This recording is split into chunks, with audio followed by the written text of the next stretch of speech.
हस भनी मान्छ को आफ्नो को बिरानो सबलाई आफ्नो ठान्छ उल्टो सुल्टो उल्टो सुल्टो उल्टो सुल्टो जे गर्न नि हुन्छ तयार आयो हर्के हल्दा आयो हर्के हल्दा आयो हर्के हल्दा।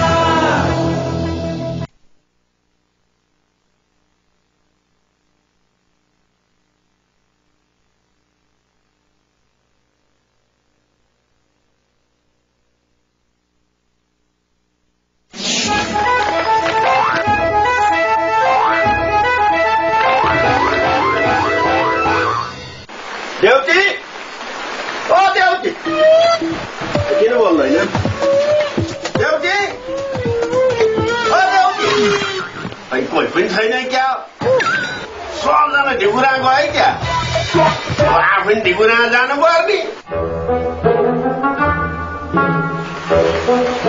यस्तो पानी परेको छ के ढिकुरा जानु तिनीहरू पनि धेरै बेर बस्दैनन् होला आइहाल्ला नि यतै बस्छु म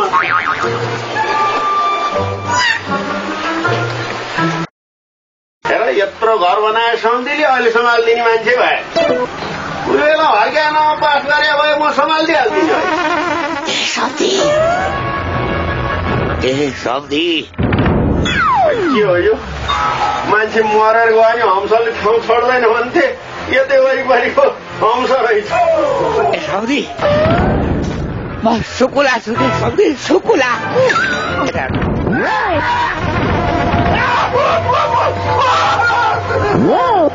Hello, people picking it out.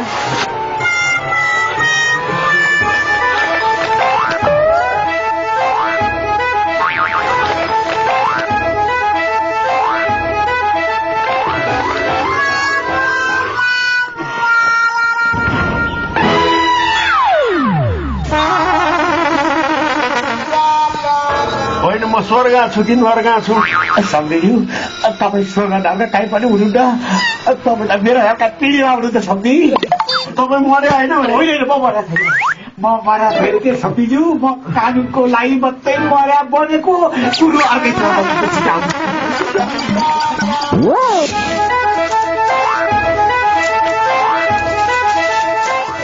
काका अब मैले कति दिनसम्म नुन नखाइकन घिउ भात मात्रै खाइरहने हो 13 दिनसम्म तिमीले दिनमा एक छाक घिउ भात मात्रै खाने 13 दिन पछि चाहिँ तिमीले त्यहाँ काम साम सकाएर जे खाए पनि हुन्छ ल भोलि उहाँ ढिकुरोमै भेटौँला है ल घर फेरि के खालन फेरि राम्रोसँग बस ल ड्युटीहरू पनि आएर आएको छ नआएर आएको हो कि ड्युटी नुहाएर आएको होइन ब्युटी पार्लर गएर आएको नुहाएर आएको जस्तो छ ब्युटी पार्लर गएर आएको भन्छ अनि थाहा रहेछ त किन सोधे नि अहिले अब म चाहिँ त्यो हर्केलाई त्यो ढिकुरसम्म लगेर अनि त्यसलाई खान्दिएर अनि उम्काएर बिदा गरेर बसिआएको ए हो र काका काका चाहिँ नपुने अब हुने अनि तपाईँलाई मैले काका नभनेर के भन्ने त काका अब मेरो भित्री मैले सोचेको कुरा कसरी थाहा पाए देउटी तपाईँको मनको मात्र होइन दिमागको कुरा पनि थाहा छ मलाई काका फेरि काका भन्यो भनेपछि मेरो दिमागको कुरा पनि थाहा छ है तिमीलाई अहिले माटिन्छ भने भनेपछि त्यो मेरो दिमागमा के कुरा सोचिरहेको छ त छोरी मान्छे हो धेरै बोल्न हुँदैन र बोल्दा पनि बोल्दिन अब छोरीको बिहे गर्ने बेला भइसक्यो वास्ता छैन पाएदेखि अब बिहे गर्न पाए हुन्थ्यो भन्ने कुरा मनमा खेलाइरहेको छ यो पनि तिमीले मिलाए जस्तो लाग्यो मलाई हे देउती हिँडा ढिला भइसक्यो ड्युटी तिमीसँग के कुरो गर्नु थियो के कुरा हो हिँड्ने गरे भइहाल्यो तिमी जे भने पनि रिसाउँछ अब रिसाउनु पनि पर्यो बिचरा त्यो बा खसेर कति चित्त दुखिरहेको होला कति चिन्ता लागिरहेको होला तिमीले अब सुन्न ड्युटी अब बाको 13 दिनको काम गर्नुलाई लटर किसिमले गरेर भएन लटर पटर गऱ्यो भने समाजले कुरो काट्छ त्यही भएर धुमधामसँग गर्नुपर्छ अब तिमीसँग चाहिँ त्यो खर्च वर्च के कसो छ पुग नपुग यता आदम सादमहरू यसो के पुग नपुग भयो भनेदेखि लाज नमानेर यो हिरोकाजीलाई भने हुन्छ मलाई केही चाहिँदैन काका सँगालेर राख्नुहोस् तपाईँ मर्दा नानी मायालाई चाहिन्छ केही पनि चाहिँदैन भन्छ अहिले माटिन्छ भने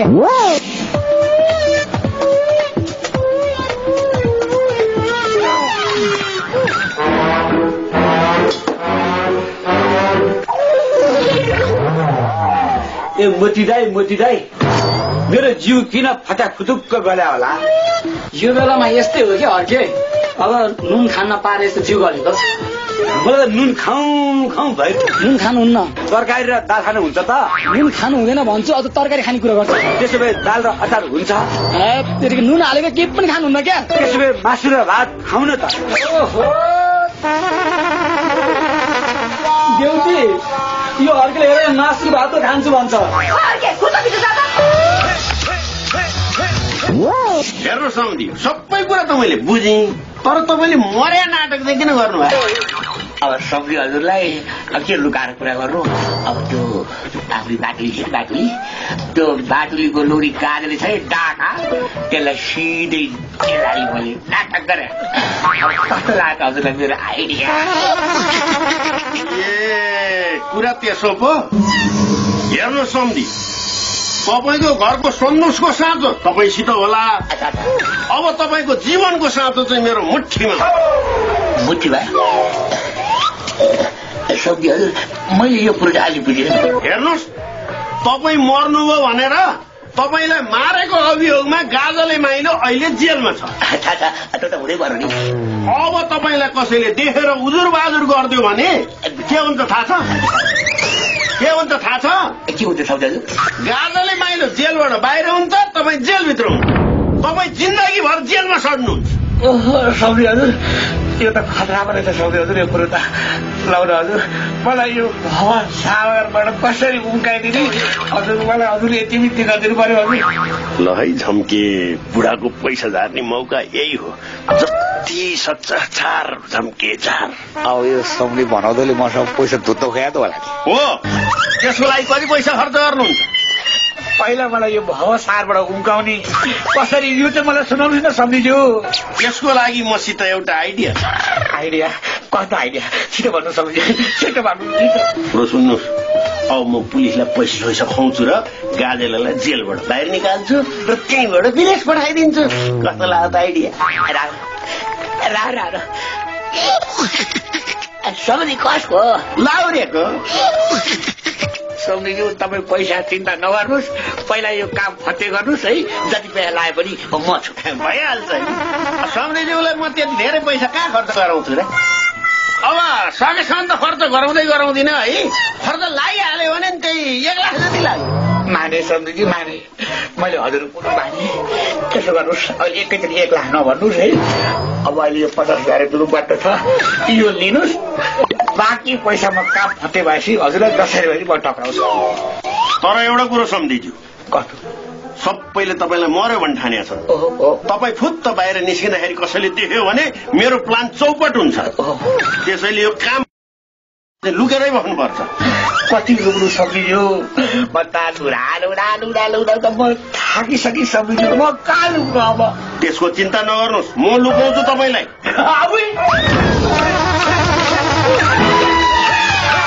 हाम्रोमा त मरेकै रहन्छन्। म बित्ती, अब म फाँसी, त्यो ढाका हल्केको मर छैन, अब यसले मर्या छैन भनेर गाउँभरि झाली पिर्दिन्छ सम्झिज्यू, मलाई बचाउनु सम्झिज्यू। तपाईँले गरेको कुरा एकदम सही हो, हाम्रो ज्वाइँको भरै छैन। तर ठिक छ, मसित त्यसको पनि आइडिया छ क्या। कस्तो आइडिया त सम्झिज्यू? छिटो गर्नु, छिटो हतार भइसक्यो मलाई। यहाँ त सुन्नु मान्दै नै दिसाएर म ल्याउँछु त्यो ड्युटी। अब के गर्ने, त्यो जति सम्झाए पनि नसम्झे। हिराकाजी काका एउटा कुरो थाहा छ तपाईँलाई? के कुरा? हाम्रो बाता मर्या छैनन्। के भन्छ विद्या नसा मर्या छैनन्। त्यस्तो मरेको मान्छे मरेको छैन भन्छ, कसरी थाहा पायो तिमीले? हाम्रो बाता हाम्रो घरको तोटा हाम्रो 12 सहरमा लुकेर बसिरहेको छन्। होइन होला, नभए चाहिँ हाम्रो घर हेरेर जान्छ। जाँदैन म, तिमी आफै जाऊ। तिमी गए जाऊ नगए नजाऊ। सुन्नै छेर मरेको यो हल्कीले।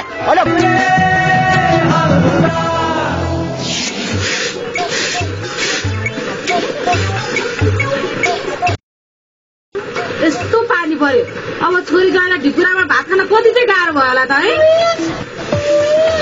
यो बर्खाले पनि गर्नु गऱ्यो भने। ए बुढा, छोरी गएर भात खाए त? अब हामी चाहिँ खानी हो।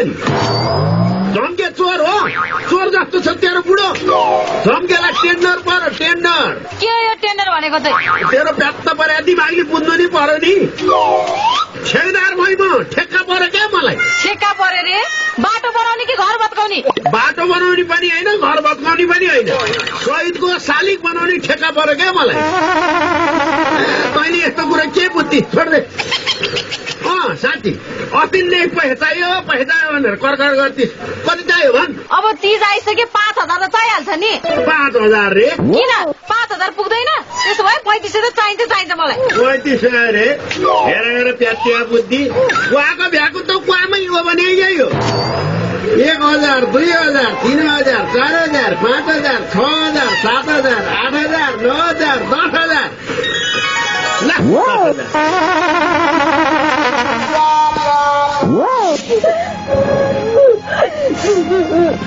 आमा तिमी किन रोके तपाईँ किन रोके हाम्रा बा जेल परे कस्तो पिर लाग्यो अनि त्यहाँबाट रोको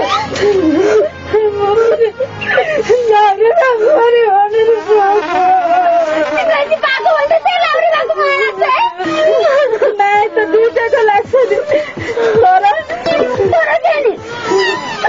लौरे भाले बाटुले तँलाई एउटा घर तेरो नाममा गर्नु भनेर भनेको थियो त्यो घर मेरो नाममा पासै नगरिकन लौरे भा मरेर गयो त्यो घर पास मेरो नाममा गरेर मर्या भए पनि हुन्थ्यो किनको चाँडै मर्न पर्यो तेरो बाप पनि उस्तै लौरे भालाई नमारेर मरुवालाई मारे भए हुन्थ्यो नि आमा अब हाम्रा आउँदैन न लारे बा आउँछ न तेरा बा आउँछ ए झम्के बाबु आउनु भएको थियो नमस्ते नमस्ते कति कामले आउनु भएको थियो कुनी अब एउटा कुरो भनौँ भनेर आएको तपाईँहरू सोध गर्दै हुनुहुँदो रहेछ भनौँ कि नभनौँ हाम्रो सम्झी थियो नि लाउरे बा हो उनको शालिग बनाउँदैछु नेता बोलाएर शहीद घोषणा पनि गराउने र त्यही दिन शालिगको अनावरण पनि गर्ने कार्यक्रम छ तपाईँहरू आमा छोरी नै आउनु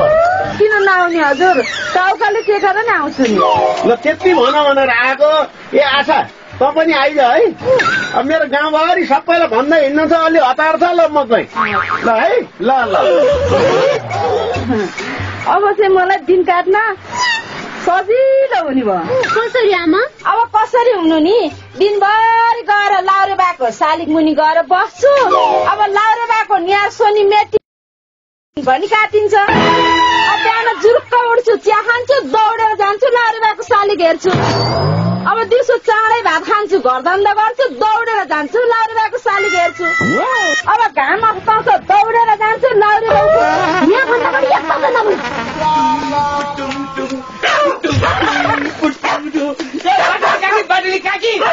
हाम्रो बाटा मरेर रहन्छन् विज्ञान जस्तो मरेर रहन्छन् अनि के भन्छ यो हर्के बौलाइ के हो है म बौलाएर हाम्रो बाजे बौलाएछन् हाम्रो बाह्र हाम्रो सहरमा हाम्रो घरको चोटा मैले देखा मरिजाउ हुँदैन यो कुरा हुनै सक्दैन नचाहिने कुरा बोल्छ बच्चा नबच्चा घरको चोटा हेर्न जाऊ तिमी गइजाउ नगर्न जाऊ म त गई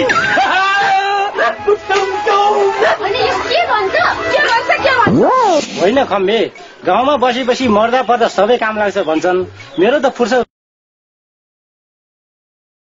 भ्याए पो जानु त्यहाँ गएर पैसा आउने होइन बिना पैसा खम्बा गाड्नु किन जानु चाहिँ खाली पैसाकै पैसा पर्छ है होइन लक्ष्य दाइ यो कुरा छोडिदिनु न लाउरे बा पनि मर्यो गाजेले माइला पनि जेलमा गयो अब आशा ठुली भइसकेको छ पहिला गइहाल्छ अनि त्यो बाटुली भाउजूको के हालत होला खुट्टा बे जुत्ता कति कति कि त बाटुली झुम्नेर मर्छे कि पोले जान्छे